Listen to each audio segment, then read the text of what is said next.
dans cette nouvelle vidéo. On se retrouve aujourd'hui pour faire un petit point lecture sur ce que j'ai lu du coup au mois de janvier 2024. J'ai 12 livres à vous présenter. Dans les 12 en fait il y a une partie graphique et une partie roman, mais dans les graphiques ça va aller très vite parce que vous allez voir en fait que j'ai enchaîné une saga. Donc bon. De manière générale, vous allez voir aussi que je pense que cette update lecture va être relativement rapide aussi parce que j'ai aussi enchaîné les tomes d'une saga très connue et très appréciée au mois de janvier.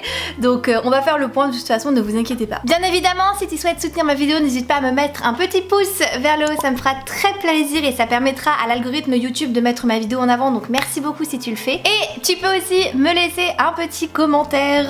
Là en l'occurrence, je t'invite à me laisser un commentaire avec un emoji serpent. Si tu es trop timide, tu vas vite comprendre pourquoi, on y reviendra un petit peu plus tard dans l'update lecture. Comme d'habitude du coup les amis, nous allons commencer par les graphiques et je vais commencer avec le tome 5 de Heartstopper que j'ai lu du coup au mois de janvier. Je l'avais reçu de la part d'Hachette quand il était sorti.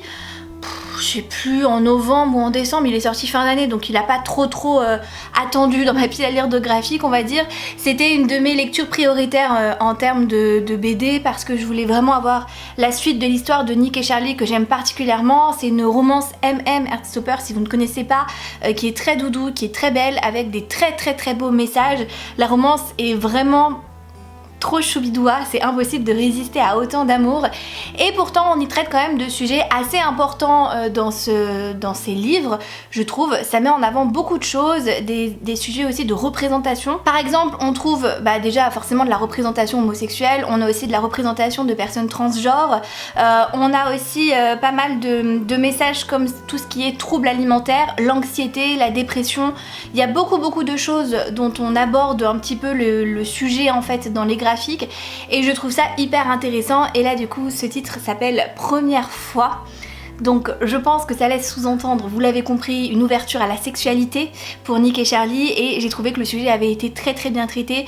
Comme toujours en fait, les messages sont très bienveillants et il y a l'histoire aussi du consentement qui est important. Le fait qu'il faut attendre que l'autre personne soit prête pour aller plus loin, est-ce qu'on peut prendre son temps ou pas. Ça parle de beaucoup de choses et j'ai trouvé que c'était vraiment très important. C'est vraiment des romans graphiques que j'aimerais mettre dans les mains de tout le monde parce que au-delà de l'ouverture d'esprit que je trouve absolument fabuleuse, c'est tellement important ce genre de message, notamment quand on commence à aborder la sexualité, surtout quand on est adolescent. Je trouve qu'il faut vraiment avoir des choses en tête parce que j'ai l'impression quand même qu'on vit dans une génération où malheureusement, le porno reste quand même la valeur de la sexualité. Or c'est pas du tout ça dans la vraie vie, c'est pas comme ça que ça se passe. Il peut y avoir beaucoup de choses à prendre en considération. Au-delà du consentement, il peut y avoir aussi le fait que parfois on n'y arrive pas, parfois on est stressé, parfois la première fois est pas aussi idéale qu'on pourrait le penser parce que voilà, on se fait beaucoup de films. Donc voilà, je pense que c'est quand même très important et voilà, c'est vraiment des graphiques que j'adore. Et puis en plus là on aborde aussi le sujet de l'avenir, notamment pour notre ami Nick qui commence à se projeter un petit peu pour son futur, qu'est-ce qu'il va faire, dans quelle fac il va aller, etc. parce qu'il est un petit peu plus âgé que Charlie et j'ai trouvé pareil que c'était très bien fait parce que c'est des questions qu'on est forcément amené à se poser un jour en fait, surtout quand on est au collège ou même au lycée. On arrive à un moment où on doit prendre une décision, on doit prendre un tournant et Nick c'est ce qu'il traverse en fait durant ce tome là, donc j'ai beaucoup aimé. Au niveau des graphiques en fait Heartstopper c'est en noir et blanc, il n'y a pas de couleur mais moi ça ne me dérange absolument pas parce que je sais pas pourquoi en fait à chaque fois que je lis cette BD, dans ma tête c'est des couleurs très pastel, très belles, enfin je sais pas, après du coup je me fais mes propres couleurs en fait, donc ça me dérange absolument pas. Mais voilà, c'est à prendre en considération si vous n'êtes pas forcément fan aussi quand il n'y a pas de couleurs, ce que je peux aussi comprendre. Je vous disais aussi que j'avais enchaîné les tomes d'un graphique au mois de janvier et il s'agit du graphique et du webtoon plutôt, The Abandoned Empress de Ina. J'ai lu les 5 premiers tomes, il y a 6 tomes qui sont parus et en fait j'étais absolument persuadée que les 6 tomes qui étaient sortis étaient toute la saga et en fait pas du tout. Il y a 3 autres tomes qui vont sortir durant l'année 2024 et apparemment là ça sera terminé, donc en tout la saga fait 9 tomes. Mais je me suis retrouvée un peu bête parce que du coup j'avais enchaîné les tomes et puis je suis arrivée à la fin du tome 5 et j'ai un peu été voir sur internet et j'ai vu qu'il y avait un 7ème tome qui était prévu je crois en mars ou en avril et du coup je me suis dit ah mince, c'était peut-être pas le bon truc de les enchaîner parce qu'avec ma mémoire de poisson rouge j'ai peur d'oublier après et voilà. Donc je me suis un peu calmée, j'ai ralenti et j'ai pas encore lu le tome 6, je me le laisse pour la fin du mois, voire début mars, histoire d'avoir le truc en tête quand le 7ème tome va sortir. Alors, The Abandoned Empress, de quoi ça parle avec mon super accent anglais comme d'habitude? Eh bien, on va suivre l'histoire d'Aristia qui a été élevée comme étant l'élu, l'âme sœur en fait du futur empereur et dans les première page, on va vite se rendre compte que c'est pas ça parce qu'en fait une jeune fille est apparue un jour près d'un lac et cette jeune fille vient d'une autre dimension en fait et c'est cette jeune fille là finalement qui est la fameuse élue et que elle en fait pas du tout, ils se sont juste trompés parce que elle est née à peu près en même temps que la fameuse élue et du coup ils se sont dit c'est elle alors que l'autre était dans un autre univers, enfin voilà un truc, un gros quiproquo on va dire, sauf que le quiproquo a fait que quand même Aristia toutes ces années en fait elle s'est préparée à devenir l'impératrice et l'épouse du prince et du coup du futur empereur et en fait depuis qu'elle est toute petite elle est folle amoureuse de ce garçon bien qu'il soit très cruel, très froid avec elle et qu'elle a jamais trop compris pourquoi. Et du coup quand lui en fait sa rivale va faire son apparition et qu'il va tomber amoureux d'elle, ça va être très dur, surtout qu'il va la traiter horriblement mal, mais vraiment il est hyper méchant au début du premier tome. Au point d'ailleurs qu'il va la condamner à mort parce que à force en fait de la pousser à bout et d'être méchant avec elle, d'abuser d'elle de manière physique et mentale forcément, et un jour elle va péter un plomb et en fait elle va le poignarder, alors ça va pas le tuer mais du coup elle va être condamnée à mort et en fait au moment où elle va être condamnée à mort elle va retourner dans le temps à quelques années auparavant quand elle avait 10 ans. Et du coup elle va essayer de faire d'autres choix dans sa vie vu qu'elle connaît le futur et le dénouement qui l'attend. Elle décide du coup de prendre d'autres choix, faire des choix différents, des choix où cette fois elle mettrait en avant sa famille, où elle se choisirait elle plutôt que ce futur empereur. Et du coup on suit ses aventures, donc moi j'aime beaucoup ce graphique. Les dessins en plus sont très jolis, que je vous montre un petit peu. Donc voilà, c'est un graphique qui se lit vraiment tout seul et que j'ai vraiment beaucoup aimé. Alors là on n'a pas encore la fin forcément, comme je vous le disais il y a 9 tomes donc on n'est pas encore au bout de nos surprises, mais il se passe pas mal de choses et puis surtout elle va se lier d'amitié avec des garçons de son âge en fait quand elle va avoir 10-11 ans et c'est des garçons en fait qui dans le futur sont très prometteurs sur le plan mental et sur le plan force, etc. Et du coup il va y avoir aussi forcément des petites romances, voilà. Donc c'est hyper sympa et puis il y a un petit côté avec de la magie aussi, donc voilà, moi j'aime beaucoup ce webtoon et j'ai hâte d'avoir la suite et surtout la fin, de savoir comment ça va se terminer pour notre pauvre Aristia qui a vraiment eu un début de vie absolument tragique, donc on lui souhaite que le meilleur bien évidemment. Nous allons passer du coup au livre que j'ai lu au mois de janvier et je vais commencer avec la lecture commune du mois que j'ai fait avec mes Patreons, mes petits padpadeurs. Si jamais vous voulez nous rejoindre, n'hésitez pas, c'est dans la barre d'infos, vous avez le lien. Sachez que on fait des lectures communes, on a un Discord qui est très animé, on parle énormément et puis en plus je propose des petits goodies. Là notamment j'ai préparé des enveloppes surprises en plus pour la Saint-Valentin. J'ai fait 3 marque-pages dans un certain univers que j'aime d'une certaine autrice. Et du coup voilà, tout ça va leur être envoyé cette semaine et ils ont en plus des goodies trimestriels, ça dépend après du niveau que vous voulez prendre, mais il y a pas mal de contreparties. Je fais aussi des petits swaps, j'essaie d'organiser pas mal d'events, donc voilà, n'hésitez pas à me rejoindre sur ce Patreon déjà si vous voulez me soutenir et si vous aimez ce que je fais, parce qu'en plus il y a du contenu exclusif comme des vlogs, donc voilà, c'était la petite parenthèse Patreon. Donc comme je vous le disais, mes petits pat-pat ont voté pour la lecture commune du mois de janvier parce que c'est eux qui ont la main sur tout, et ils ont voté pour qu'on lise Le Serpent et le Descendant de la Nuit de Carissa Broadbent, qui est le premier tome de la saga Les Couronnes de Nyaxia, et coup de cœur. Premier coup de cœur de l'année 2024, donc année qui a très bien commencé parce que j'adore avoir des coups de cœur dès le mois de janvier, ça annonce généralement de très belles lectures pour le reste de l'année, du moins on l'espère. Et là franchement un gros coup de cœur, j'ai adoré cette lecture. Je vous en ai d'ailleurs parlé dans ma vidéo les romantaisies que je vous conseille, que je vous remets juste là si vous ne l'avez pas vu. Je vous en parle brièvement et en fait c'est une histoire qui se passe dans un autre univers, on va dire dans un univers fantasy, où nous avons d'un côté les vampires et de l'autre les humains. Ce que j'aime beaucoup, moi je suis très fan des vampires. Après ça a été un gros effet de mode fut un temps, notamment avec la sortie de Twilight dans les années 2007-2008 et début des années 2010 on voyait beaucoup de romances avec des vampires et puis après bah c'est redevenu un petit peu voilà, c'est retombé dans l'oubli. Donc je suis contente de voir des romantaisies assez sombres avec des vampires, ça me plaît beaucoup. Et là en l'occurrence nous allons suivre Oraya qui est une jeune humaine adoptée par le roi des vampires quand elle était toute petite et en fait c'était une orpheline qu'il a trouvée dans les décombres d'une ville complètement détruite et il va décider de l'adopter et entre eux va se créer un lien très très fort, un peu d'enfant à un paternel en fait tout simplement. Il la protège et il a vraiment beaucoup d'affection pour elle, ce qui est très rare pour un vampire, surtout de sa catégorie et énormément de sa cruauté à lui. Et en fait Oraya a un objectif, c'est de participer au Kejari qui se tient une fois par siècle et qui est en fait un espèce de gros tournoi entre vampires que la déesse qui a créé les vampires en fait organise, et le vainqueur du tournoi, donc qui arrive à triompher de toutes les épreuves, et bien a le droit de demander un vœu en fait à la déesse et le vœu se réalise.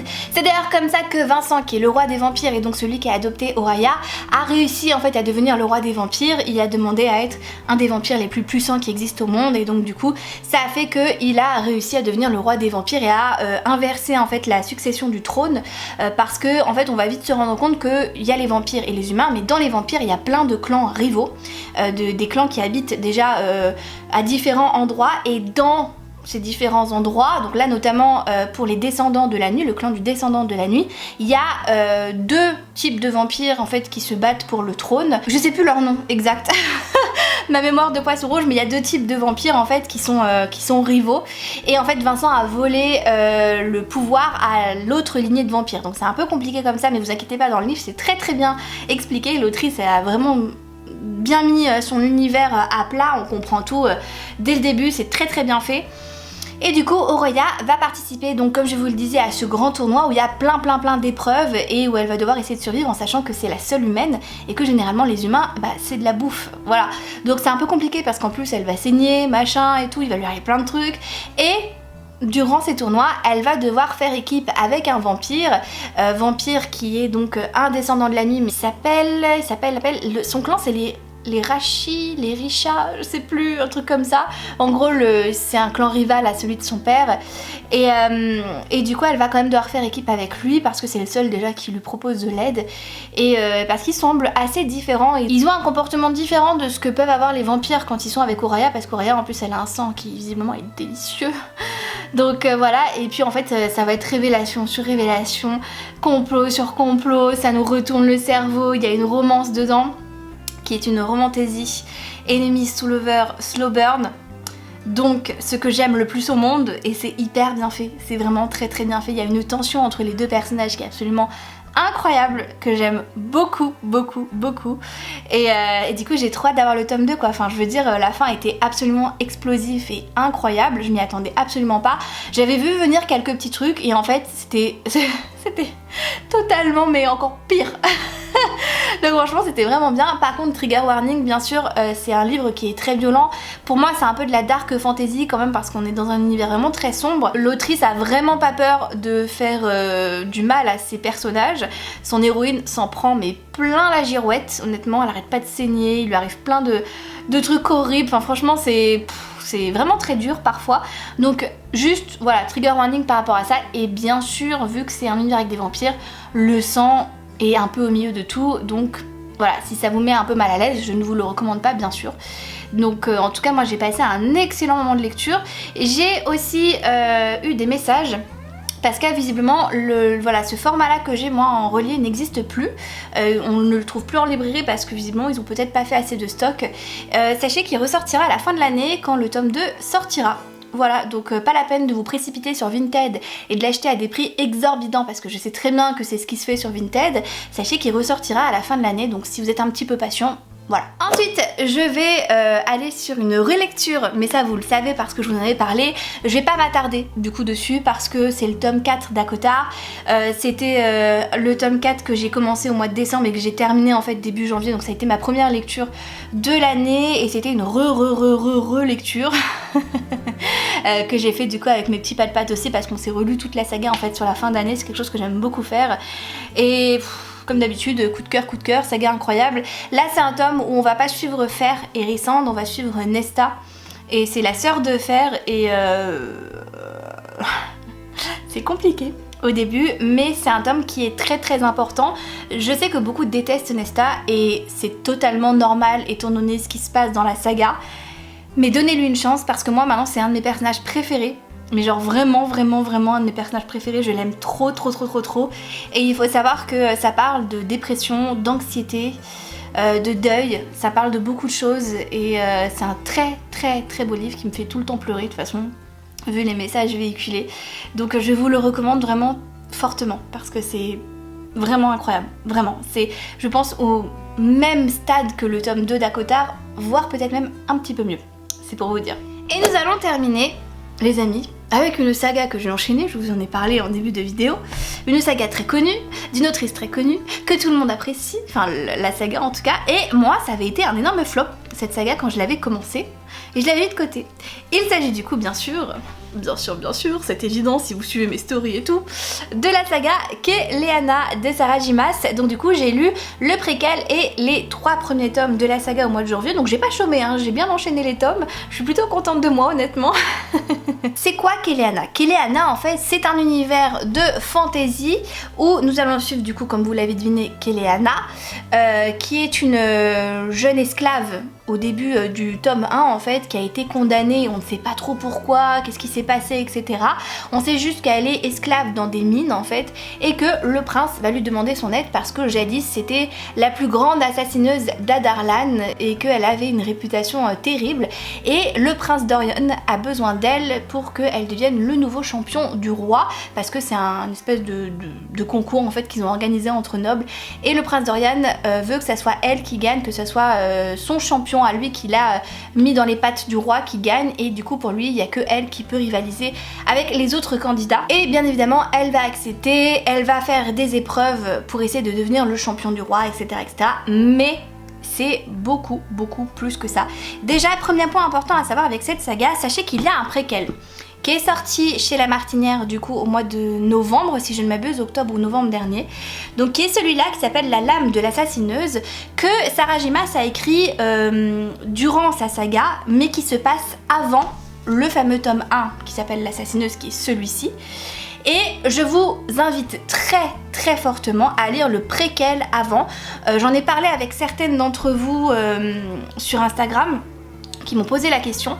Pour moi le préquel est très important. Alors c'est des petites nouvelles, il y a 5 nouvelles hein, je crois si je ne m'abuse, mais c'est des nouvelles à lire dans l'ordre, donc en fait pour moi c'est comme un tome unique où on va suivre vraiment Keleana avant qu'elle soit enfermée dans les fameuses mines, et on ne sait pas pourquoi elle est dans ces mines là, et du coup on va la suivre dans son passé d'assassineuse. Et c'est hyper important parce que ça permet de comprendre beaucoup de choses, je trouve, dans le tome 1. Et je sais que beaucoup du coup n'ont pas lu le préquel avant parce que il n'était pas sorti, ou parce que ils le savaient pas, ou etc.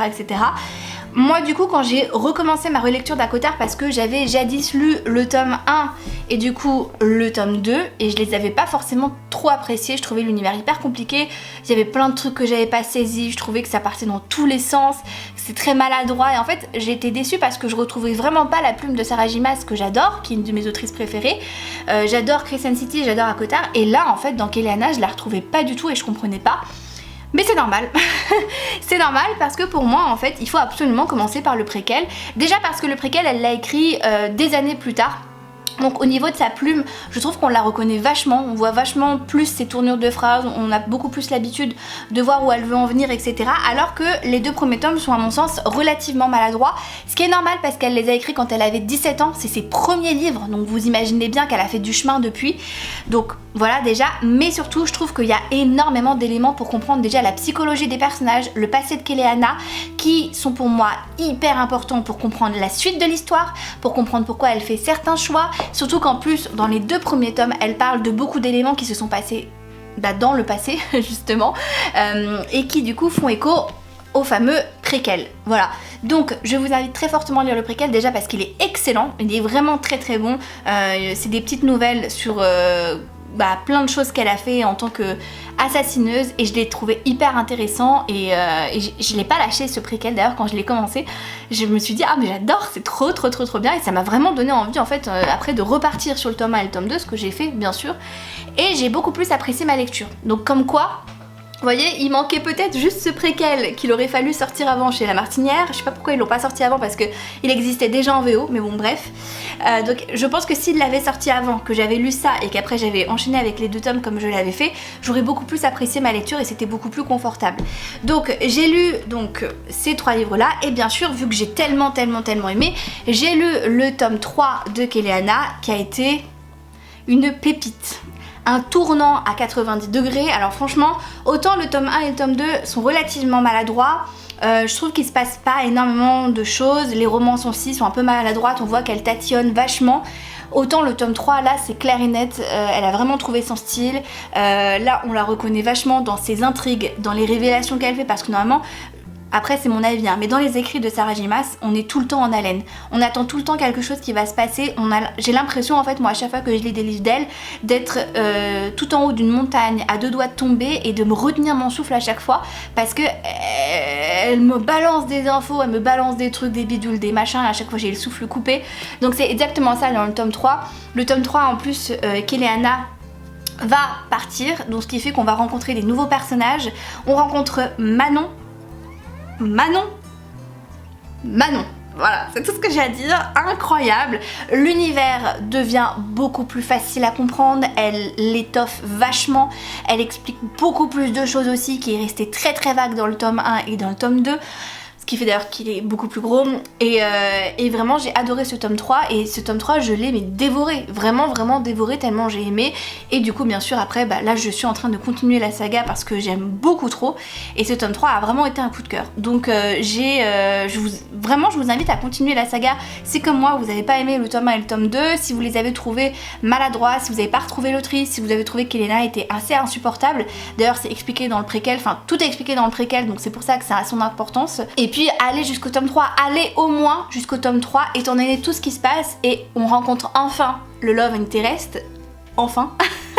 Donc ça fait relativement long d'attendre parce que j'ai lu 3 tomes avant dans cette saga où le Love Interest était relativement flou, et là on le rencontre enfin, donc c'est vraiment très long.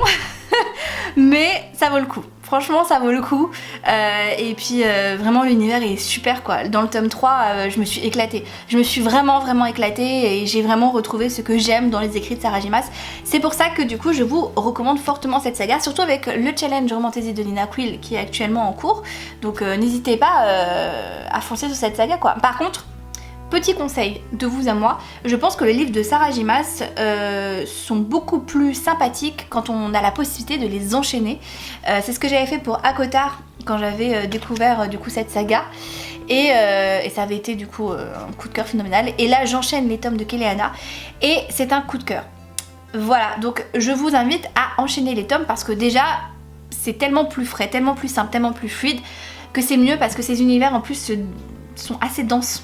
Donc voilà, c'est un petit conseil que je vous donne, après vous faites comme vous voulez. Voilà du coup pour mes lectures du mois de janvier 2024, j'espère que cette vidéo vous a plu. Je vous attends bien évidemment dans la partie commentaires, n'hésitez pas à me dire si vous avez lu certains des livres que je vous ai présentés, si vous partagez le même avis ou non, ça peut être aussi très intéressant, j'aime bien quand vous donnez vos avis. Et puis n'hésitez pas aussi à me dire quel livre vous avez lu, parce que moi aussi ça m'intéresse de savoir ce que vous avez lu, je suis très curieuse, vous le savez bien. Et sur ces bonnes paroles, du coup je vous fais de très gros bisous, je vous souhaite d'excellentes lectures et je vous dis à très vite dans une prochaine vidéo. Ciao ciao!